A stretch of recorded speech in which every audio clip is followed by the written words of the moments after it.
Before today, the highest ever run chase that an Indian team had achieved at the T20 World Cup was 173. With that in mind, when West Indies set India a target of 196, you knew this was a tall task. But then, as they always say, there's always a first time. And that is exactly what happened.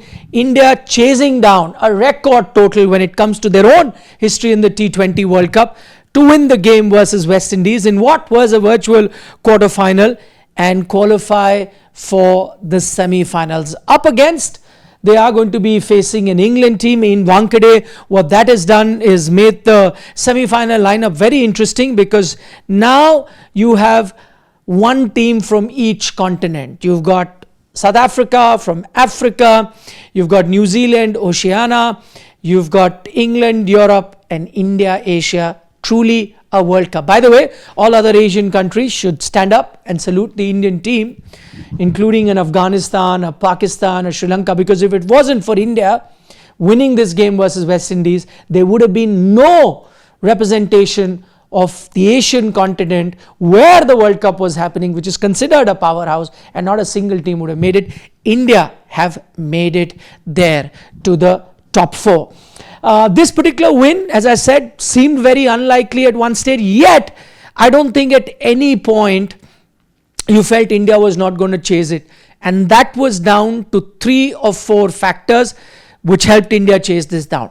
First, why is it that you were confident India will chase this total?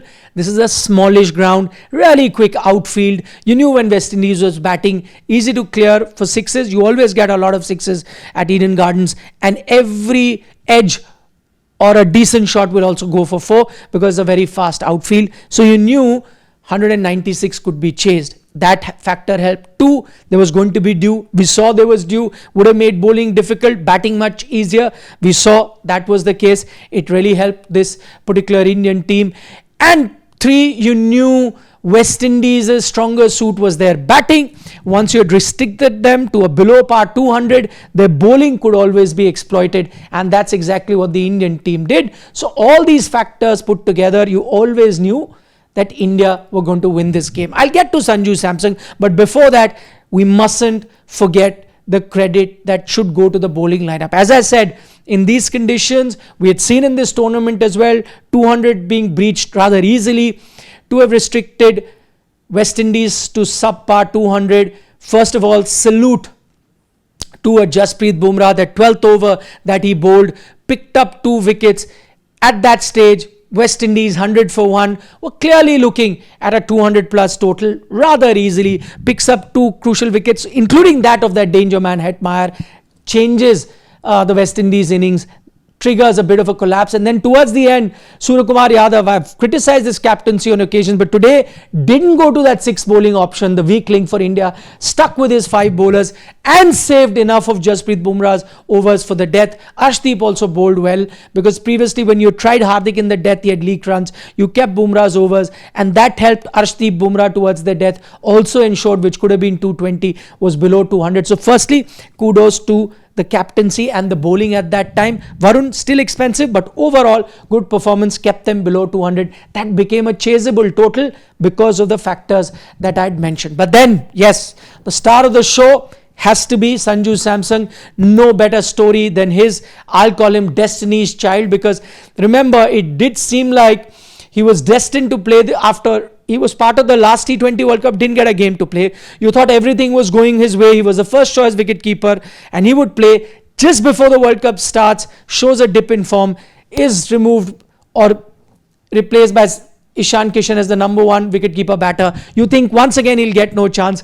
Gets a chance, not so much because of his confidence or the team having confidence in him, but because of a tactical change they had to do. Teams were using off spinners, too many left-handers on top. They needed to get a right-hander, and boy, has he changed and grabbed hold of that opportunity. Got handy 20 odds in the 2 games he played previously, but this 97 was pure class.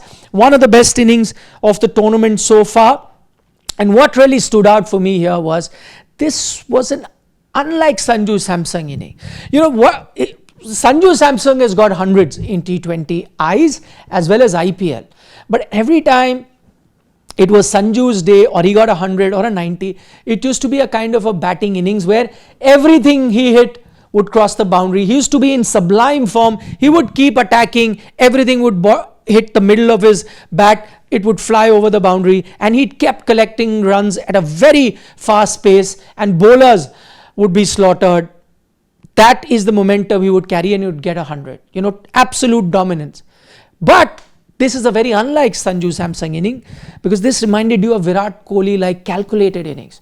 This was an innings where even on occasions where he could attack, he played the waiting game. When he got his opportunity, he attacked. So he found that perfect balance between attack and defense, something that you've not seen in Sanju before. This has always been gifted with talent, but when he used to get a big total, that used to be his day. Everything that he hit would stay hit.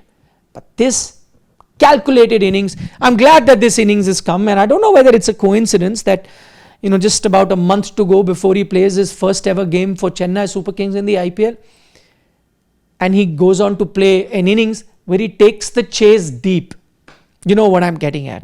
Suddenly, the change in Sanju Samson. And when he celebrated, went down on his knees, you realize, that was a moment where that pressure came out, where also it told you he was so focused and concentrating on his task. As soon as the task is over, that's when that relief you could see on his face. He thanked the Almighty with that performance. Absolutely outstanding. He's one of the nicest guys in international cricket, and it couldn't have come to a better guy, eventually helping the Indian team. And I know a lot of people will say that, see, once again, lots of problems with this Indian team. If it wasn't for Sanju's innings, he wouldn't have won. I'd like to remind them, that's how cricket functions. Every day you'll have some batter or the other chip in, right? And that's the difference between, let's say, the other Asian teams that I mentioned at the start. They have not made the semis. Why? Because they rely, if Pakistan has to win, Sahibzada Farhan has to get runs. If Sri Lanka has to win, Pathum Nissanka has to get runs. India has shown you in this very tournament, they've won games when Ishan Kishan has stood out with an outstanding knock. They've won games where maybe a Tilak Verma stands out. They've won games when a Surya Kumar Yadav has stood out. They've won games when a Hardik Pandya has stood out. They've won games when a Shivam Dubey has stood out. Somebody or the other steps up for the Indian team and helps them win. And that's exactly what happened here. And that is what makes this Indian team far more dangerous than every other team. Yes, they're not perfect, but every team will have its flaws. I think one major area or the flaw that they had was, 6 bowler weakness. Today they only use the 5 bowlers, and I think that's the way to go. That is the way to go. Just as you made a tactical change to bring a Sanju as a right-hander, today also that tactical change worked, because Sanju batting up top, West Indies didn't get a Roston Chase to bowl the off spinner in the beginning, one of their dangerous bowlers, because they knew Sanju was there. By the time he came in the 11th over, game was done and dusted. Had there been a lot of left-handers on top, who knows, they would have gotten a Roston Chase in. So that tactical change worked for the Indian team. They found a way to work around it. And I think the other weakness, 6 bowling option, they don't have any. They can't make too many changes to the 11. So I like this concept of keeping those 5 bowlers to bowl their full quota of overs. I think Surya Kumar Yadav really rotated them very well. That's the template to take forward. The one thing where India can look to change now is Abhishek's form. I usually don't advocate making too many changes, but this time, because of him not passing the eye test. A batter can be out of form, that's all right. But in Abhishek's case, he's not looking his usual self, looking a bit, under pressure, unsure of himself while he's batting. And that eye test tells me I might look at another option. Maybe get Ishan Kishan to go back on top. Tilak comes in at 3 or Sky 3, Tilak 4, and get a Rinku into the batting order. Because Abhishek's lack of confidence is showing in his batting, and it showed in his fielding. 2 drop catches tells you that overall he's feeling the pressure. He's not in the right state of mind. And now you have 2 games where are must-win games. You want to put your best team forward and give yourself the best chance to win. I would have on most occasions backed Abhishek. He has a long career in front of him, still a youngster. But right now, 2 games you have to win. Try and put your best team in. And I think that's something that the Indian team should be looking at doing in the games coming forward. But the Indian juggernaut moves forward. Wankhede is going to be next versus England. All the coverage regarding that particular encounter will continue on Sports Today. Don't forget to subscribe to our channel. You are watching Match Report with Nikhilnaz. Thanks so much for watching, and check out all the other content that we have, including a like on this video, and share this video with your other cricket loving friends. I'm sure we'd love to hear their comments too.